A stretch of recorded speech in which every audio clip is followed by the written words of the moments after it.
Hey guys, Knight71 here. You know, last week I showed you some video where we had a monsoon rain falling. Well, we had it again last night. More rains. Matter of fact, I saw an old guy with a white beard and a bunch of animals floating by. If it starts raining again, I think I'll join him. We're supposed to get some more rain here in a little bit later on this afternoon.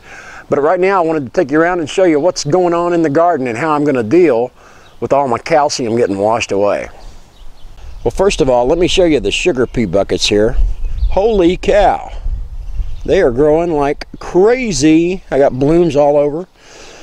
Mrs. Reaganite's going to be real happy. She's going to have her some sugar snap peas here pretty soon. In the other bucket, I've got the sugar peas from a few weeks later that I planted a few weeks later from the other bucket. And they're coming along. And do you remember the Garden Freeze Aftermath video? I had a tomato plant that had died from the freezing. This is it. It recovered, and look at this thing. It's growing right alongside the sugar peas. It's really happy because it's getting lots of nitrogen from the peas. Since the tomatoes are growing right next to the stake I had in the sugar pea bucket, I'm just going to use some string and tie it off and let it grow right up it. Guess what? Chicken butt. No, I got tomatoes on the vine. These are some of my Rutgers Indeterminate tomatoes. Here's another shot of them. Got lots of blooms though.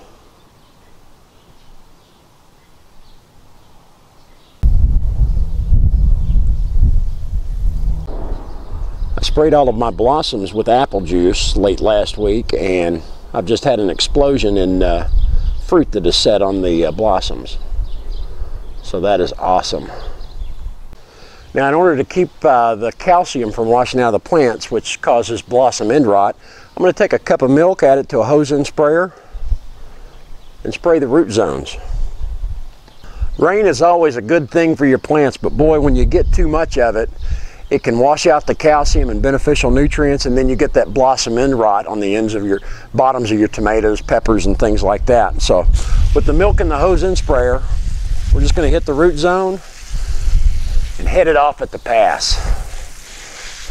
Boy, I tell you, these tomatoes are growing really quick and putting on suckers fast. So now it's time to single stem them and keep them moving up the trellis with the trellis clips. There we go. That looks a whole lot better now. We're going to get more energy to the fruit now. We're going to keep those leaves away from the dirt so we don't get disease splashed up on it. And we are off to the races. Looky here, I've already got a mammoth jalapeno on. Oh yeah. Be making salsa before you know it. I promise you one thing, that is the smallest that mammoth jalapeno will ever be. The cucumber patch is rocking and a-rolling. I've been derelict in my duties as far as training them up the trellis. I got to do that now. And our bush green beans are starting to wind their way up the trellis. I've been doing a little weave here and there. Well guys, that's the garden report for today. We've had lots of rain, got more on the way. I tell you what, you get the animals, I'll get the wood, we'll build us a boat and we'll be good to go. We'll put a greenhouse on top. Guys, this is Knight71. I sure appreciate you watching. We'll see you next time. Holy cow, I got another tomato on there. We're gonna have salsa real soon. Do the salsa dance.